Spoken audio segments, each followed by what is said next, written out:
thank you all very, very much. It is a pleasure to be here, and I'm looking forward to a very exciting weekend. And when it was suggested that I come and talk with you before time, I jumped on it because it's a pleasure to meet you, and it's also a pleasure kind of just to share what we do.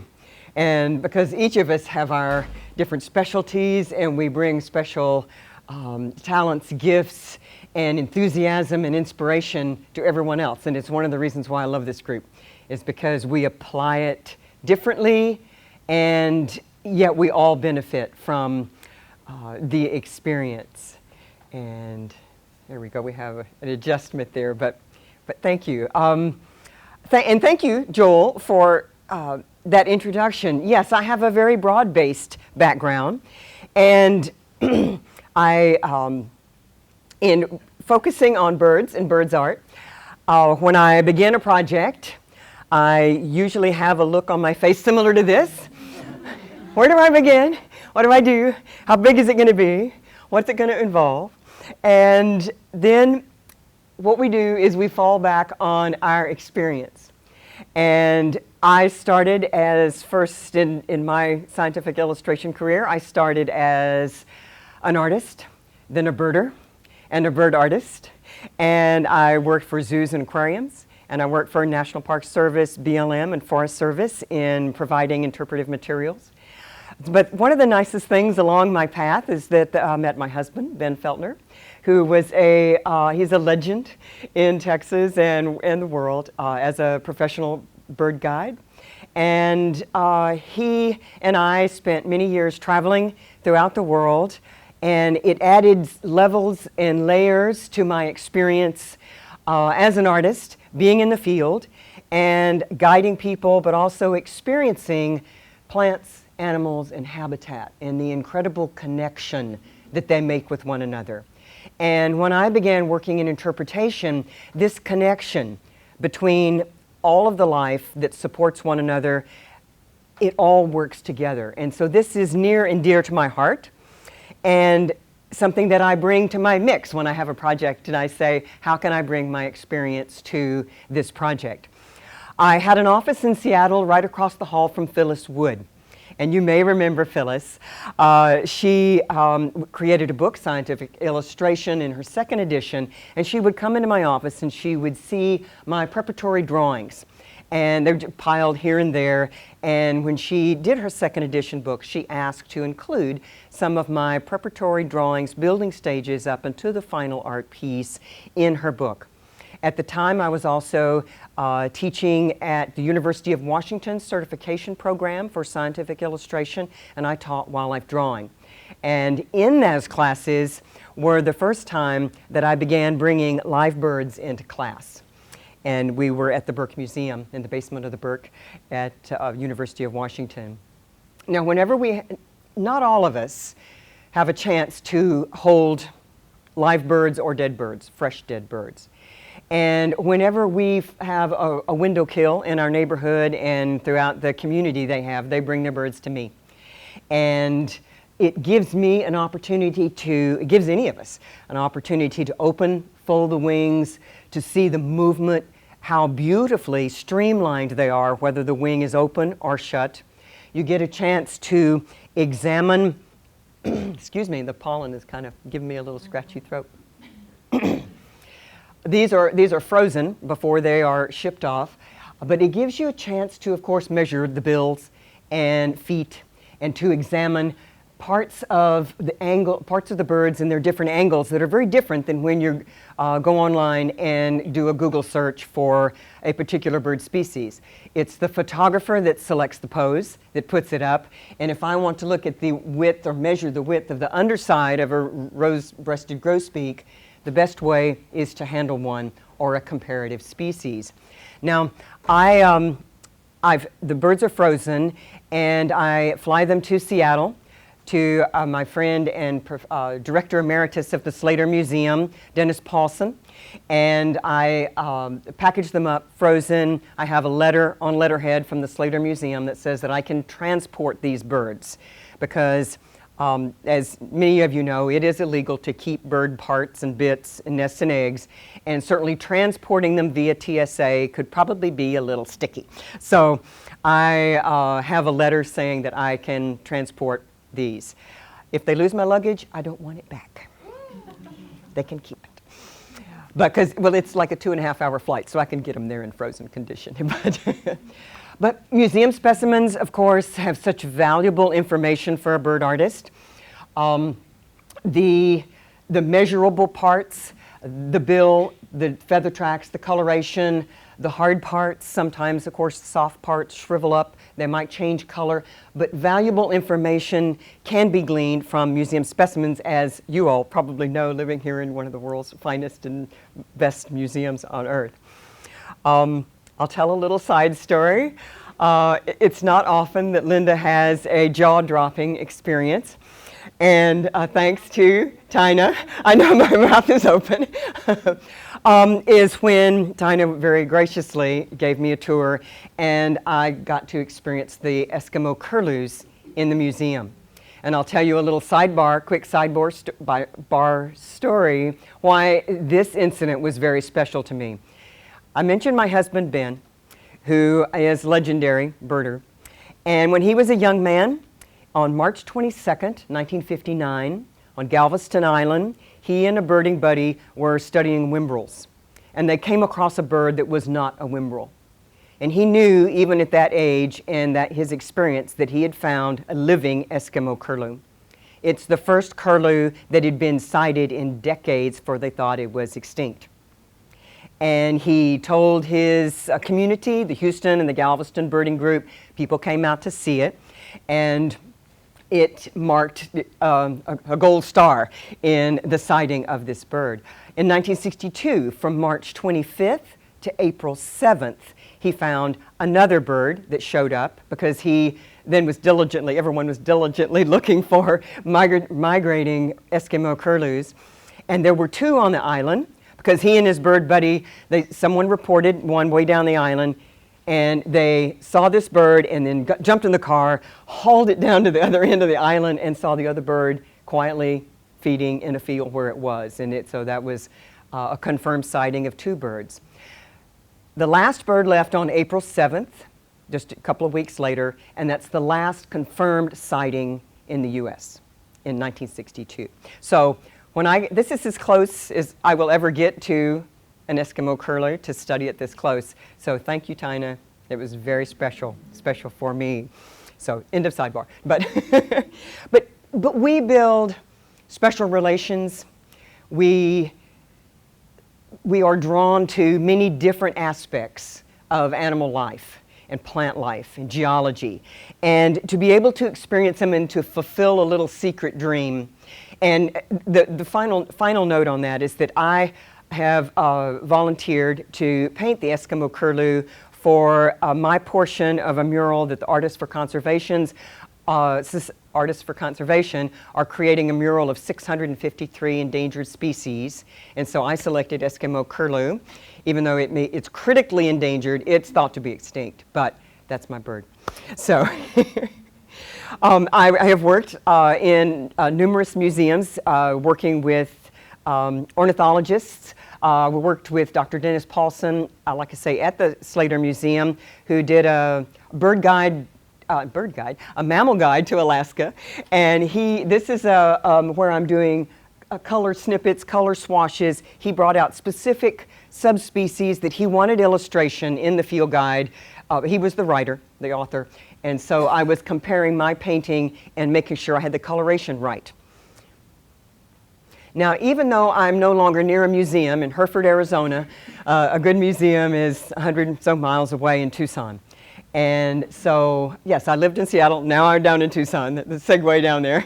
But now I don't have a museum, so what resources can we choose from when we don't have a museum?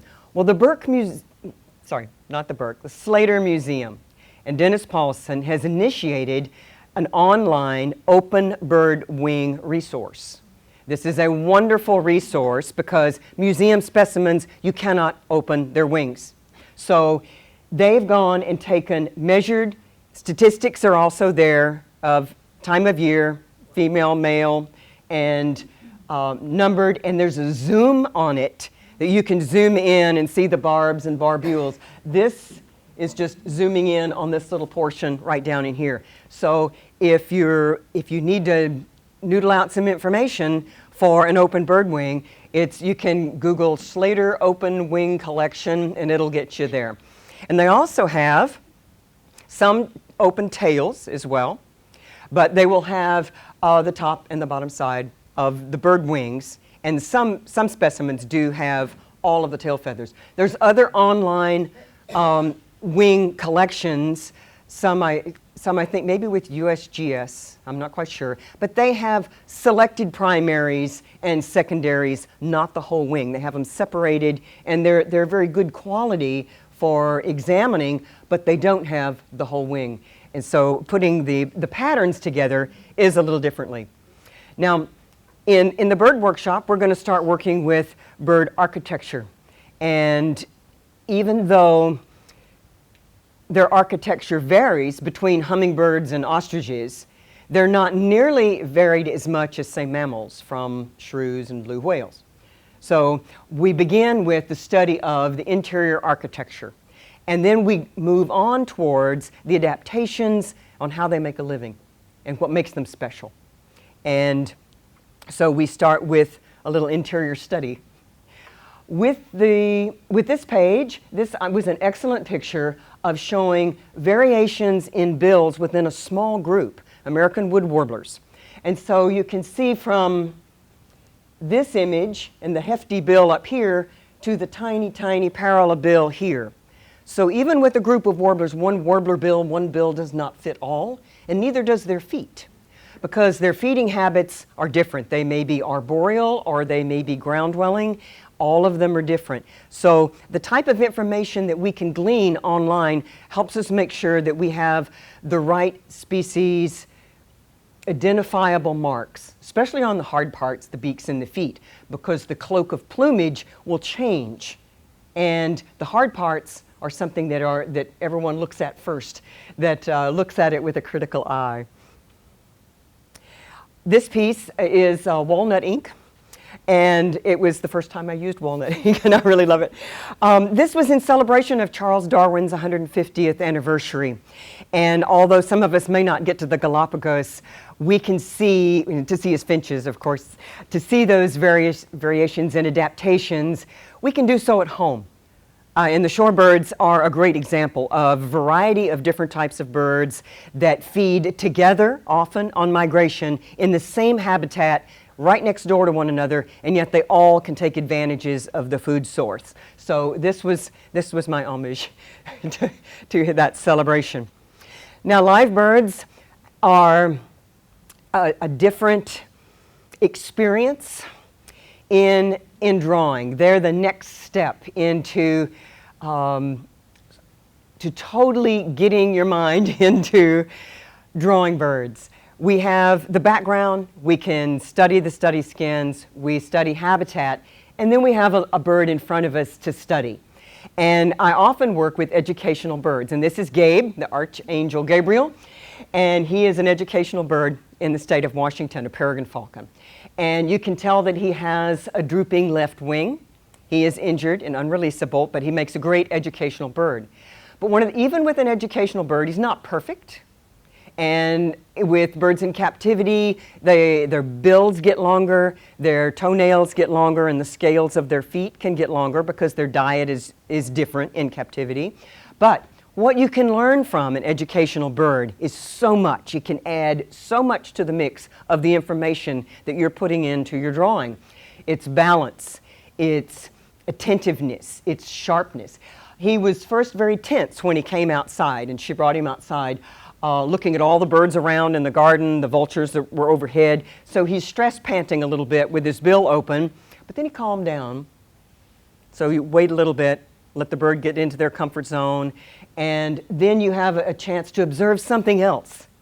We absorb so much information visually that giving the bird time to change and observing it, it gives us all this information, and we select then in our sketching what we choose to see, and you can see the changes in the sketchbook from a very tense bird to a very relaxed bird sometimes.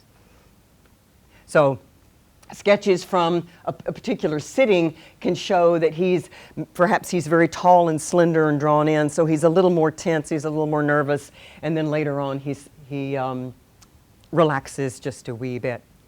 Now, one of the best ways, of course, of observing birds is in the field. And if you have the advantage of being able to look out your studio window and in southeastern Arizona and have birds come up close to the window, then it gives a wonderful opportunity to study the same species, male or female, summer, winter, and be able to see those changes and make comparisons.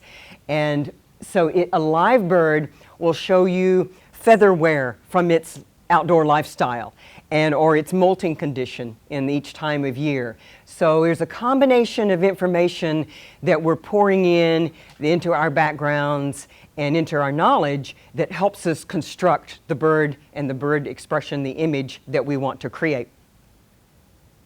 And in drawing and building a bird, from the information is often done on flimsy. And hope these drawings show up clear enough. I use a tracing paper or flimsy to do several layers of a pose and building along the way. But I don't like to use an eraser because the eye that I made thought it was too small. I put the overlay on it and I draw the eye bigger. And if I don't like it, I can always go back to the other layer. I don't have to erase it and say, well, I like the eye better that I just erased a minute ago, because now what did I do? So this is a process of building, and so I call it building a bird. And if starting working from sketches and coming down to doing quick sketches of the composition of a pair of birds, how they sit together, whether their tails cross, oh no, whether they're too parallel, maybe not. So what is the balance of design of getting this pair to sit together and then work it in with a nest hole, so it makes a triad of a breeding pair and a nest hole. And as I work with the overlays, it's easy to see how I can pick the parts that I did right, I feel good about, but I don't have to redraw them and reinvent the wheel. I put tracing paper over and work on the parts I don't like.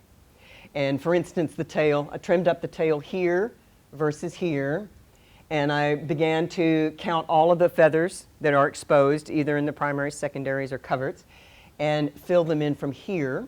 And I make notes and I count in order, and I go back and go to the Slater open wing collection and make sure that I've got the right primaries. There's also books out there that give you the number of primaries and secondaries for each family group, but I find just counting them on the computer easier than looking up. And this pair, these are elegant trogons, and the male having the bright geranium red belly and the female showing off the coppery tail, because they used to be called coppery tail trogons.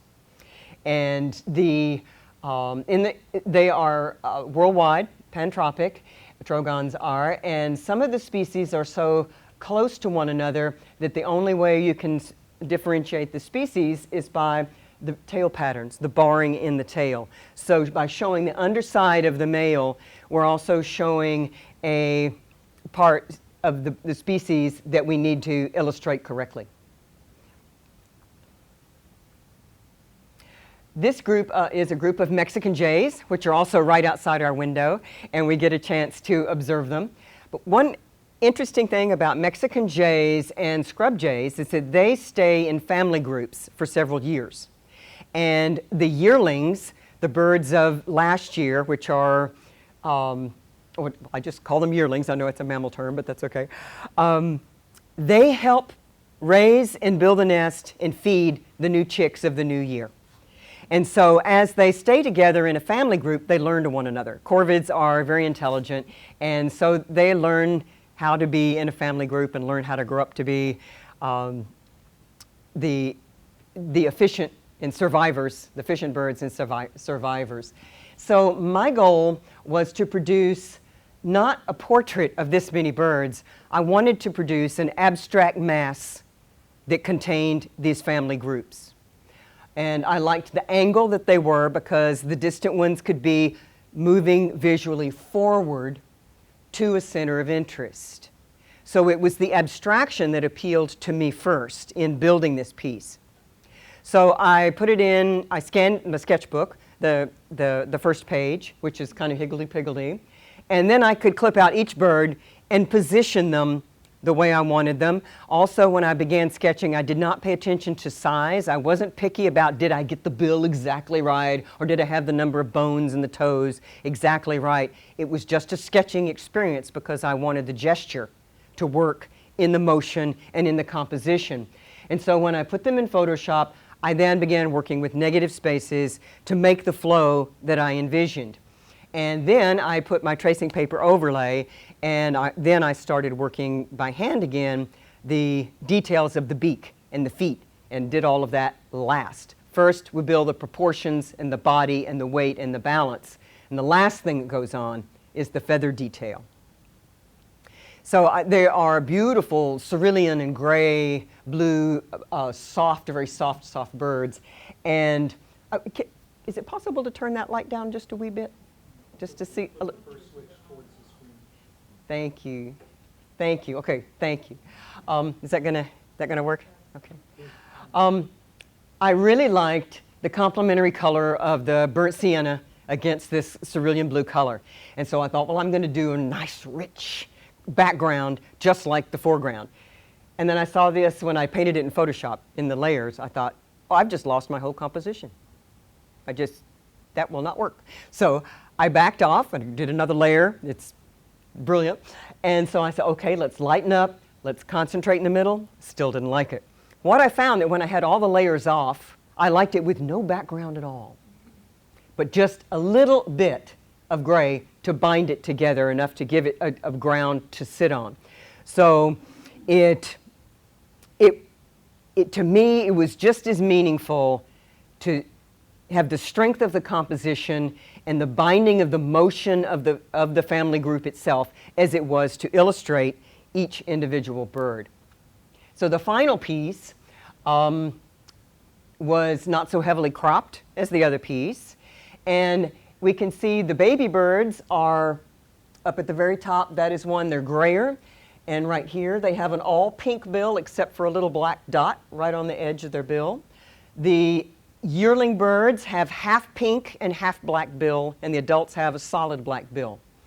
And so the story, the hidden story, the interpreter in me creeps out occasionally, is that as you move forward and the young birds observe the older birds, and it comes down to this fellow who is a yearling, and like when he's annoyed by a predator, he stands on his head and he shoots this oily, stinky, smelly stuff as a defense mechanism. So the story is that is this bird old enough to leave that bug alone? So it is, but the pattern and the whole piece held together for me. And then there was a little interpretive story in there as well. So, my first choice of drawing birds would not be hummingbirds from life. They are quick, fast, and it's hard to gain a lot of experience with them unless you're sitting at a feeder, which is great because they will do repetitive motions. So looking at videos is also another option for gaining information about flight of hummingbirds. And so I had a wonderful video from a photographer, Charles Melton in Arizona. He has a fantastic video of Arizona hummingbirds, I believe, but I could be wrong. But the nice thing about videos is that you can put them on pause, and you can run them back, and you can keep coming back. What I like to do is keep this repetitive motion because it gives me, I get to pick the stop action pose that I want. The fact that this bird, which is a violet-crowned hummingbird, has a brilliant scarlet base of its bill, I didn't want it buried into a tubular blossom. So I wanted to choose a moment where it approached the blossom and backed up and it flew away, or it came in and stopped and then approached the blossom. So this pose from my doodles, from my scribbles, it didn't matter if the drawings are rubbish. I'm picking the moment where I want to choose the stop action. And as I found the bird pose that I wanted and fleshed it out a little bit, and then I start working with the composition development of the whole piece. It was during a season where we had penstemons blooming in the yard, and so I used the rocks and the penstemon from the yard. I worked on my background in working out experiments of what the formulas would be for each glazed layer. There are 4 layers in the background. Each of them have a formula for wet and wet wash. And so I worked that out before I put it on the good paper, and because I knew it was going to be, there is a method to which certain pigments work better with others. And this is the piece that has used masking fluid, a mascoid, and with the penstemons and a hummingbird, because I knew that in Arizona, when you have 3% humidity, there's no way you can maintain watercolor paper moisture all the way around the little stems and the blossom in order to get the glazing that I wanted in a wet and wet wash. In Arizona, it's just not going to happen. Costa Rica, maybe. Texas, maybe. DC, maybe, in the summer, but not in Arizona. So, and we did a very fine article. Thank you, Britt, and the other journal editors who, just in this latest journal, there is an article about masking fluid, and it started with all of the advice by the GNSI listserv in typing in their comments. What brand works with what paper, what kind of paper, what surface of paper. So it's a fabulous compilation of what works and what might not work with masking fluid. So in the finished product, when the rock work is done and the mascoid comes off, then you go in and rework every one of those edges on the blossoms to where they become painted or lifted or cleaned up to where it preserves the white. And in the middle here, I have a convergent ladybird beetle, too, which we also found in the yard.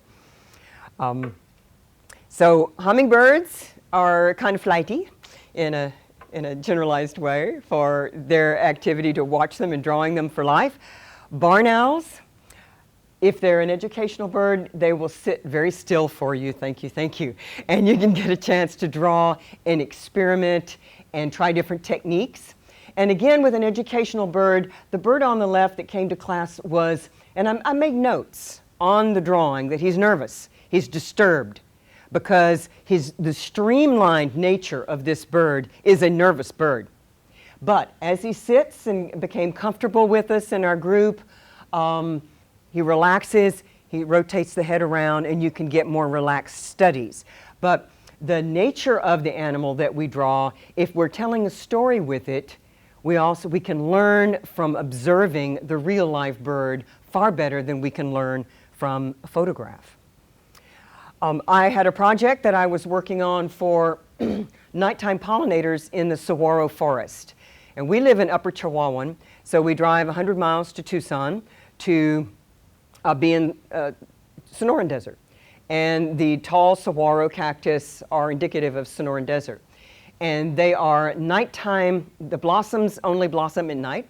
So they start opening up at midnight and they close up by the heat of the morning, 9, 10 o'clock. So you need to be there at dawn if you're going to study blossoms of the saguaro. So I had a bat image that I wanted, I worked out, and I could see how it made a very X pattern. And no matter how I sketched it out, it just had a very strong X pattern. So what I could manipulate would be the blossoms. If I wanted to counterbalance that strong X, I could do it by selecting a grouping of blossoms and next to open, the blossoms that'll open the next day, by making them convex or concave or one stalk or two. And as I was doing the research that morning on the nighttime pollinators, I noticed that the daytime pollinators that came out, and it's only a short period of time before the blossoms wither away.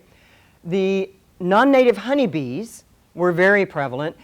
For the painting that I chose, the native bees were too small for the scale. I wouldn't have seen them at all from this scale that I was drawing. And I noticed that 2 very common birds are primary daytime pollinators of saguaros, and they were white-winged doves and Gila woodpeckers. And they're generally unloved or unnoticed because they are common. And the Gila woodpeckers are very brassy and loud, and they bang on the roof of your house, and everyone, Gila woodpecker. They're the two major avian daytime pollinators of saguaro forest.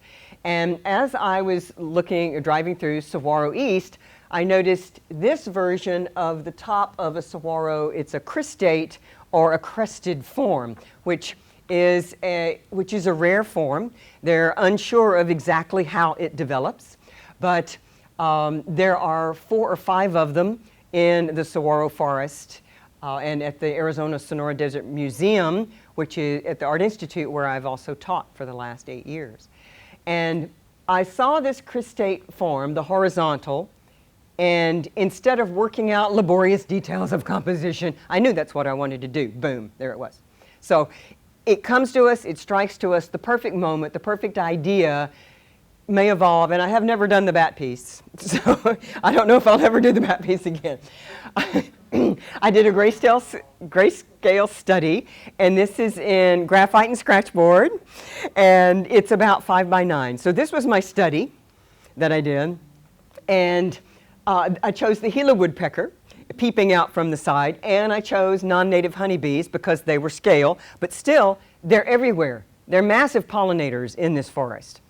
So I put it in Photoshop, and I said, okay, do I want a real warm, hot day like it was going to be, or do I want the cool of the morning? And I chose the cool. And this piece is longer and narrow. It's about this long, about that big. And I did use masking fluid, mascoid, on the outer rim to maintain that crispness. I use a tiny 3/0 synthetic brush to apply the mascoid.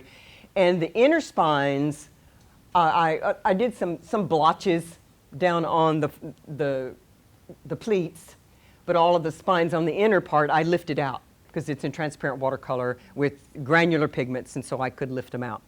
And but that piece formed itself in my head when I saw it. I said, and after a while, looking at both cristate forms that day, I realized that they blossomed largely on the end. Instead of being radial symmetrical anymore, they become bilaterally symmetrical, and the blossoms only come out on the end, and so that's where I put the blossoms. It wasn't in, it had little bulbs on it, but that very botanical term, I know you're rolling, but the future blossoms are emerging from the ends. This is another piece which occurred instantly as soon as I saw it in my thumbnail sketch. I was walking in the desert late one evening and noticed this giant desiccated hulk of a saguaro, and the top had fallen out. And with elf owls, we'll roost here, but elf owls will nest in green living saguaros. And we see a lot of photographs with this cute little face with the eye pops, staring at the camera, if you Google them. And I wanted to portray a bird that had been sleeping all day, and he's just waking up, and he's going to go out and hunt moths. And because the elf owl is one of our tiniest owls in North America. And so we had an elf owl at the Desert Museum. So 30 minutes before class, I'd go screeching into the parking lot and run down to the exhibit to see if he was out or if he hadn't gone in for the day. And so I did studies when I could, and I took photos when I could through the screen wire. But to develop the look I wanted, and the shape of the head changes, but I chose the sleepy one, the kind of the half-lidded look, and the design that moves through and moves down into this area. And in this area is a Hemoleuca tricolor moth that's camouflaged down in the shadow side of the bark. This piece was completed in the fall. It was commissioned by a board member of the Gulf Coast Bird Observatory, and he wanted to express their mission, and that in the Gulf Coast, along the coast, they conserve habitat right along the coast and the water's edge for trans-Gulf migrants. And it's, if you consider that small warblers, thrushes, tanagers will fly nonstop 500 to 600 miles across the Gulf of Mexico in the spring. Sometimes they have a tailwind, but often they encounter thunderstorms on the upper Texas coast, where I lived in Houston for many, many years. And so warbler groups will fly together in loose flocks, multiple species together. And he particularly was fond of the cerulean warbler, so we placed him up as a center of interest. And as they fly, at that time of year, they also encounter huge obstacles. So their conservation message of conserving the land, when the birds are flying across and they encounter obstacles, the first thing they want to do is land. And so that habitat becomes very important. And they don't fly in tight little flocks like dick sissels flying in a ball where you can kind of see them together. They're very loose, they're spread out, but they will come across together. And also in this one I have included a monarch, because it's also a Gulf migrant. It flies lower than the birds will fly, but they also fly out to sea as well. Now, to build this bird, it's not easy to find flying warblers anywhere in photos. Most opportunities for photographing warblers would be taking off or landing. And the structure, the shape of the wings, the body distribution, totally different than a straight bounding flight. And so I have photographer friends send me slides from across the US, and I said, send me anything, any species. I want to just study small flying birds. And so they sent me swallows, chickadees, cedar waxwings, anything I could get my hands on to draw. I wanted to draw anything, and I projected these or looked at them on the big computer and backed off and freehand sketched, because I did not want the perfection of the species. I wanted to study the balance of the wings, buoyancy. What does it feel like to be buoyancy? What is the power of this certain straightforward stroke in any species? So when I began building my birds, I'd have a better feel. How forward do the wings come up? Do they tip up on the end, depending on what species? So there's information that I was gaining by simply drawing even a species that had nothing to do with what I eventually was going to end up. So finally, I came up with my final builds. In the bounding flight, they will flap and then have a mixture of a flapping period and then a closed wing period where they lose altitude, and it's called bounding in this type. But actually, they've discovered that there's enough lift gained even by the folded wing of the bird. It doesn't lose that much velocity and speed, because it still has lift even when the wings are folded. The shape of the whole body? Yeah. And so I narrowed down the potential strokes and foreshortening, moving into the distance, and how I was going to space the birds. Then I did a trial and error, because it was going to be on watercolor paper, and normally I work in transparent watercolor and pencil and gouache as well. But I wondered whether or not I was going to mascoid out all the birds and do this nice big cloudy wash in the background. And I decided that because of the tiny spaces here and here and here, this is just a 16 by 20 practice piece I did before doing the big piece. I found that those spaces are tricky, and if you glob on just a little bit of mascoid, if it gets in the sky, then it's easy to repair if you're painting rocks behind it. Put a little speckle in there, it just looks brilliant. But if you have a really smooth, careful wash in the background, it could be hard to repair in the end, perfectly repair it. So I decided that I was going to use a mixture of gouache and watercolor throughout the whole piece, so it looked integrated, not just the gouache on the birds and the watercolor in the back. The first one I did, this is a full sheet watercolor. It's about yay big. And when I got the first washes on, my go-to blue is ultramarine blue. and I discovered it was just way too purple. I did not like the look of it at all. So I started over and used cobalt as the blue. So the color combination came out building both the opaque and the transparent watercolor in tandem with one another was helped me build it. Now sometimes we go through and we spend a lot of time painting little tiny bird feathers. And we research them and we know they're there. But sometimes you don't have to paint every feather. Sometimes the object of our painting is more in the bird's world and how it fits in its habitat, how it lives there, how it makes a living, and the aesthetics of its world. And this painting is one of my most recent completed. It is 42 inches tall. It's the biggest piece of paper I had.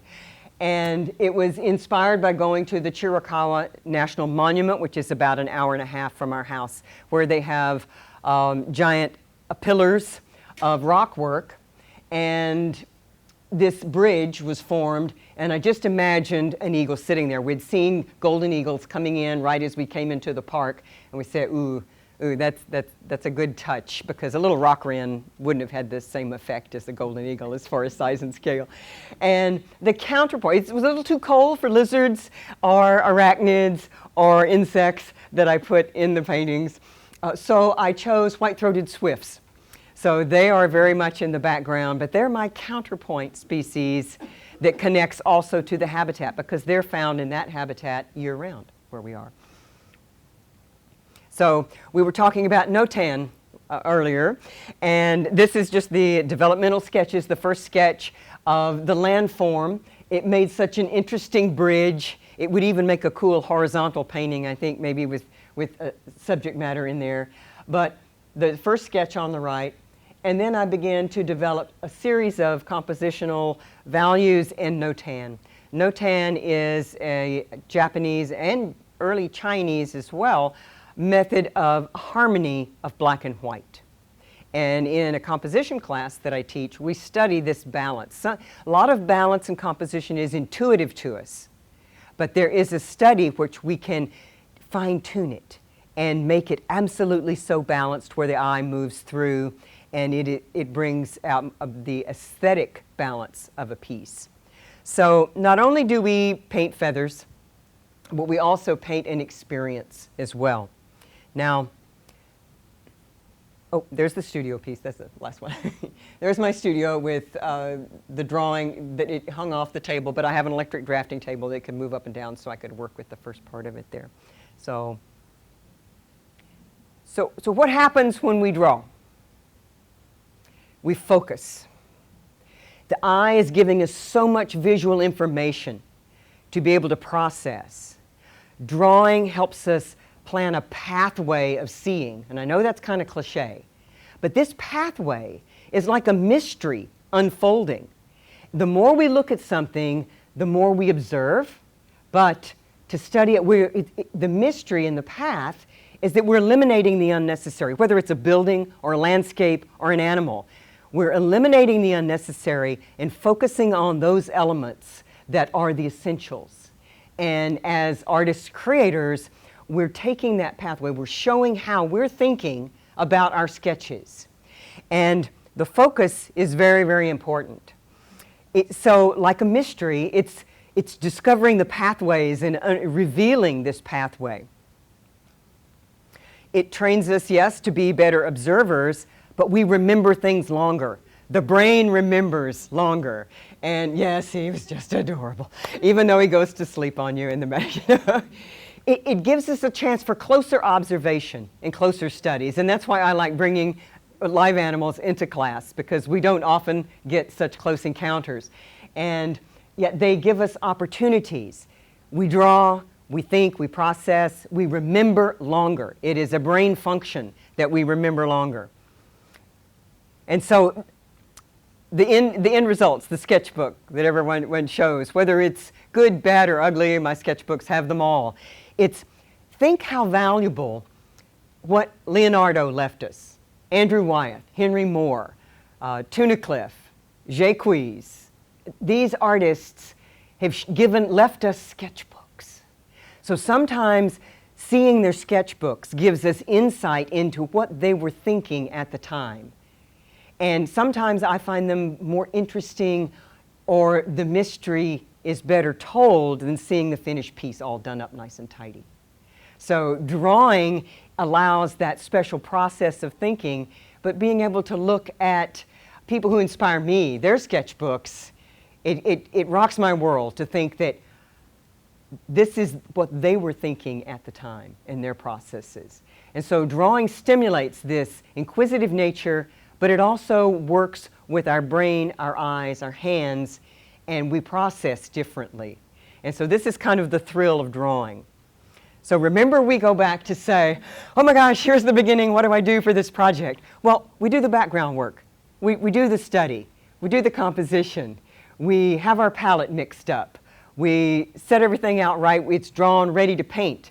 And therefore, all the mental processing is done when we do the finished painting, so we have fun painting it. And we complete an assignment, and it's successful, and we say, yes, this is done. And so we do our happy dance. Yeah. And then we go grab chocolate. Thank you very much.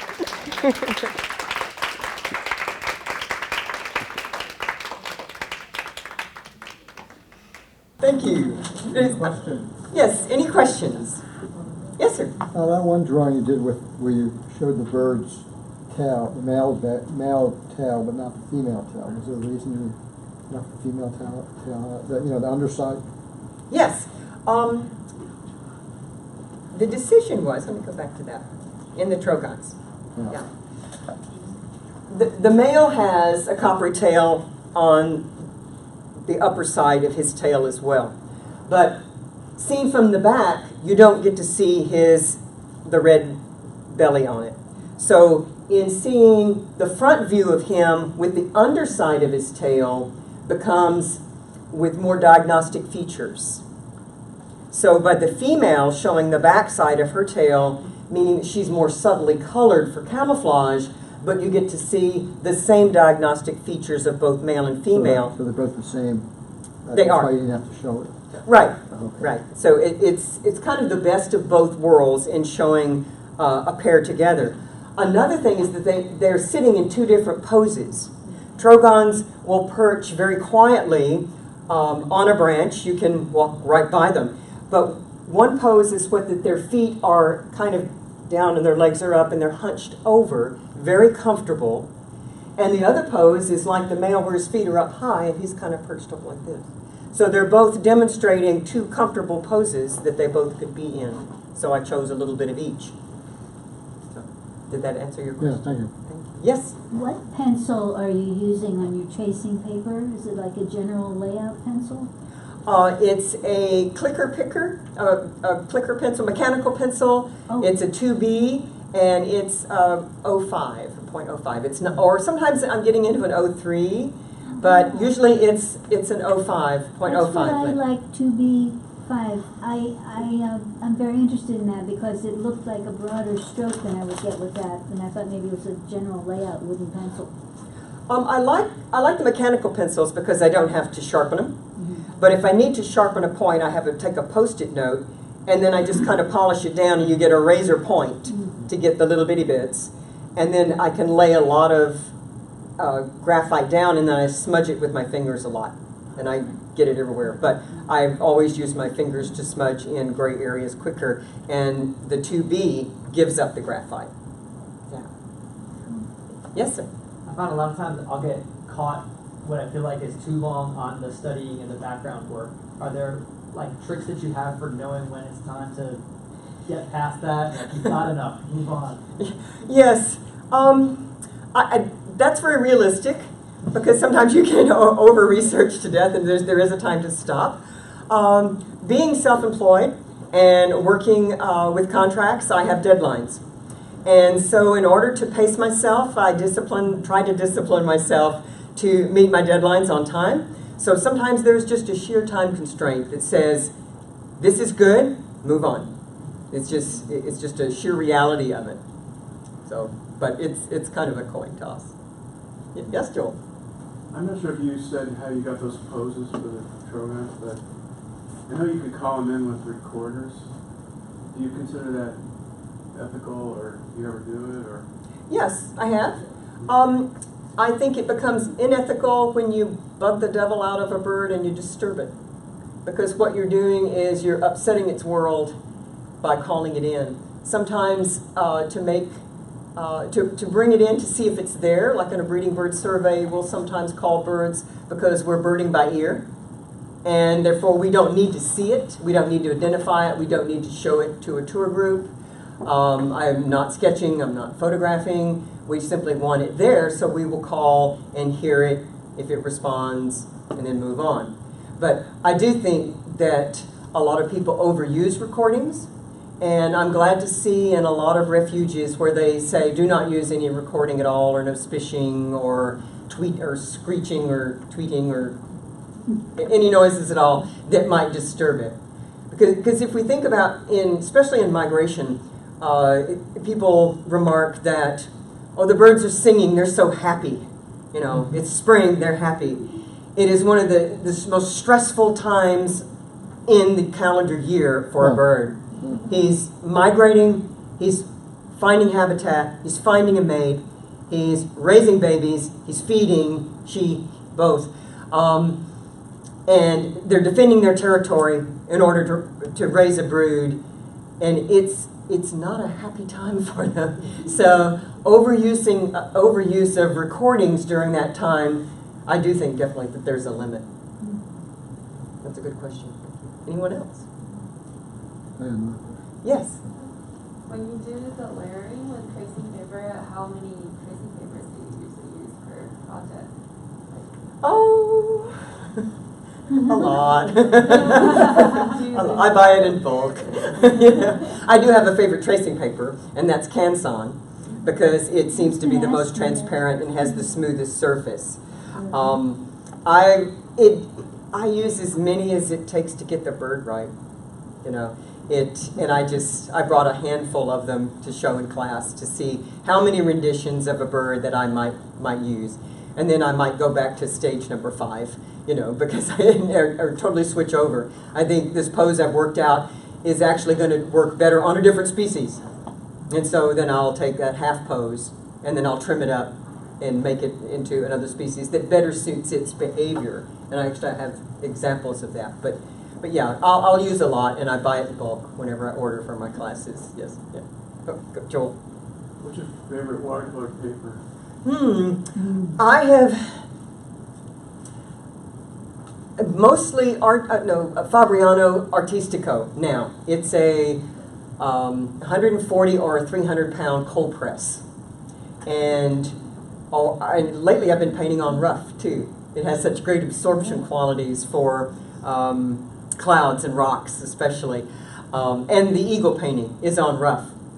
I used to use arches, but they several years ago, have turned into 5, 6, 7 years, is that they were having trouble with the sizing in their paper, and it was uneven.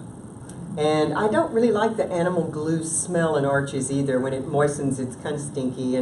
But Fabriano, I've stuck with Fabriano. It seems to be a very consistent paper, and I don't think I'll probably switch anytime soon. I haven't found anything that I like just as well. Where do you buy it?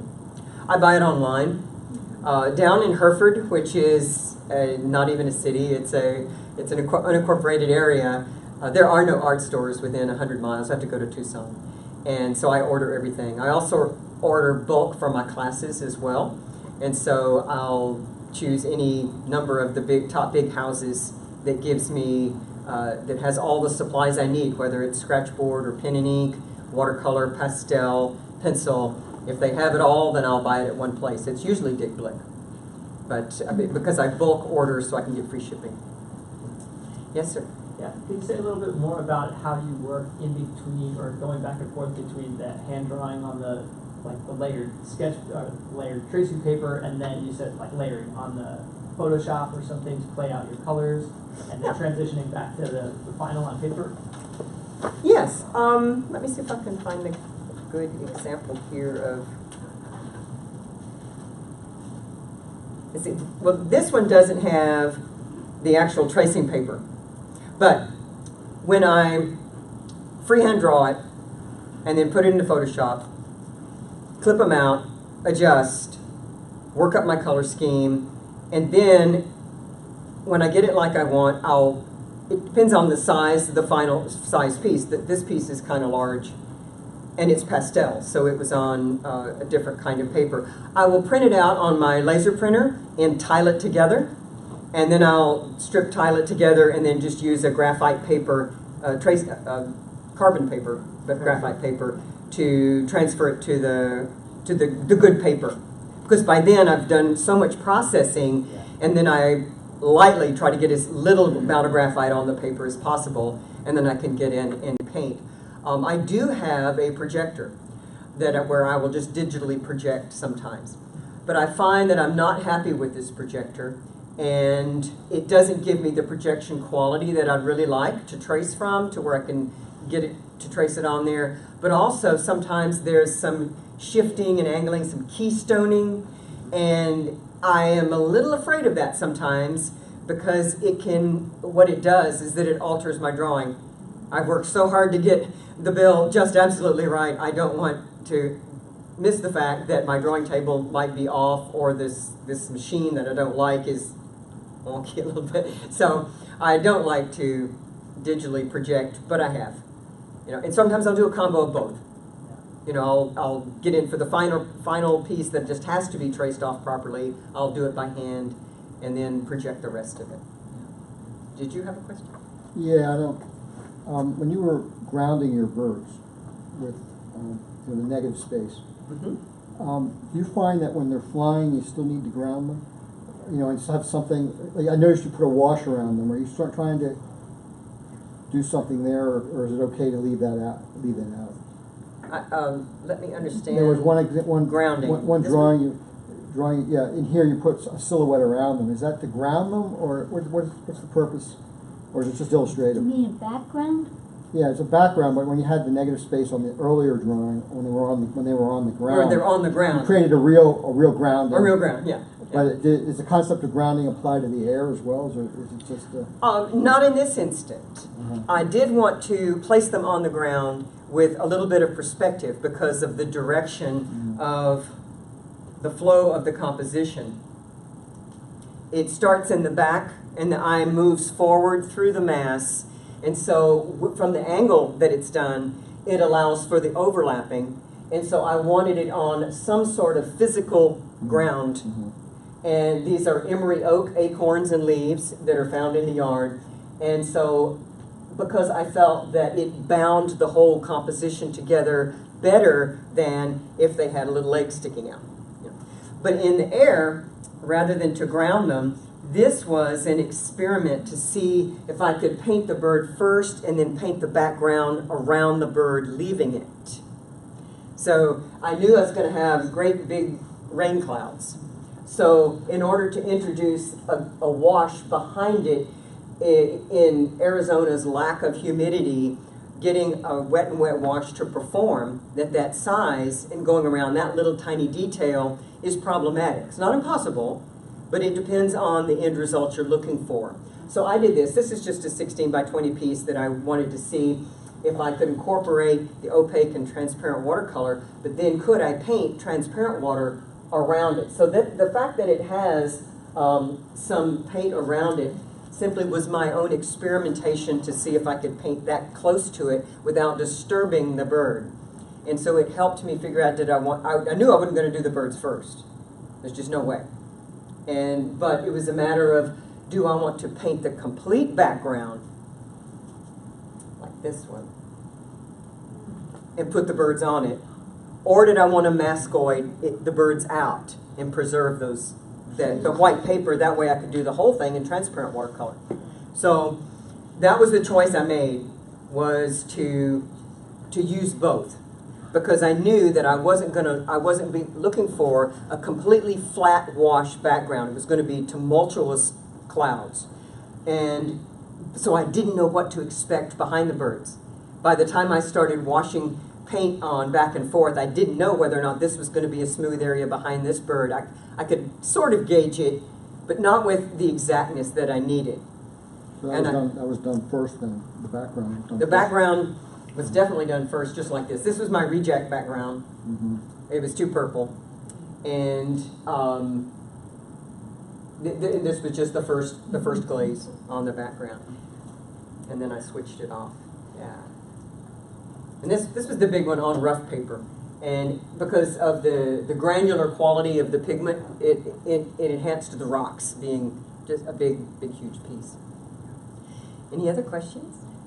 Yes? How did you arrive at that blue environment you just showed us? Did you take a lot of photographs or observe in the field? I mean, it's really lovely, but I don't know how you might have arrived at that. On the blue? Yeah, did you make it up out of Cloud scene. The cloud scene, yeah. Yeah, this one. Well, I lived and birded on the upper Texas coast for at least 5 years. I was born in Texas and had been birding there. And we every time that we had a thunderstorm approaching during migration, we would head to the coast. And this is something we physically observed. And when you're standing in a little copse of trees right on the coast, and you're looking up and seeing these little dots come out of the sky and land all around you, colorful warblers, tanagers, it's called a fallout. It's because they're driven ashore at that particular point that day because of the atmospheric conditions. If there weren't storm clouds, then they would land 200 miles inland. Mm-hmm. And so by the nature of the storms, they're driven to shelter the first place that they see, hit the first land they see. But so to experience these clouds, and when he described, he wanted the birds fighting their way across the Gulf, struggling for land, was kind of how he described it. And so it's like, well, I know that's what they're doing. They don't have little grimaces on their beaks, but, but they are struggling. They've lost a huge amount of body mass in this trans-Gulf journey. And so, so the object has to be, the background has to support the tumultuous nature of what's happening in the migration at this time. There's a lot happening there. I mean, there's clear yellow, I guess sky, is the dark part trees, is that an edge to the water? Mm-hmm. There's so much going on, and it's quite wonderful, and I just wondered, I mean, did you put a lot of pieces of information together and compose them into this very informative Yes, thing? yes. It's from having been there Yeah. and felt it, but also during monsoon in Arizona, we have some gorgeous cloud buildings. And sometimes we look out and we say, that's a Gulf Coast sky right there. That's it, just there. And so I live with this more and more every year. We've been in Arizona for 15 years now. And we live in one of the birdiest places in the United States, in southeastern Arizona, 7 miles north of the border in the Huachuca Mountains. And so the migration that we experienced there are a little different, but my memories, I have great memories of the events of migratory birds when they hit the Gulf Coast.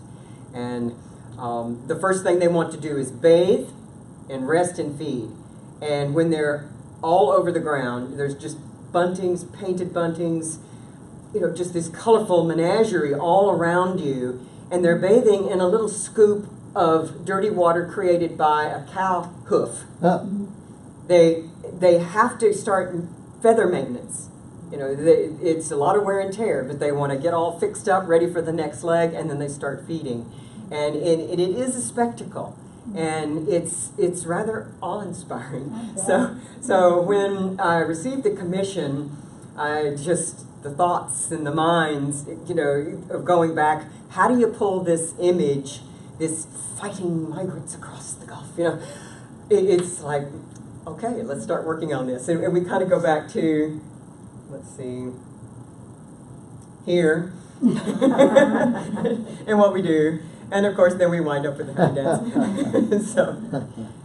And there's always chocolate. Huh? Is it called a booby? Yes, it's a blue-footed booby, yes ma'am. And then my favorite. And also, I have to admit, this is a photoshopped grin on the gull. Okay, now. I was hoping you weren't giving him Oreos. Oh, my friend was, yeah. He robbed their picnic. Okay. Any other questions?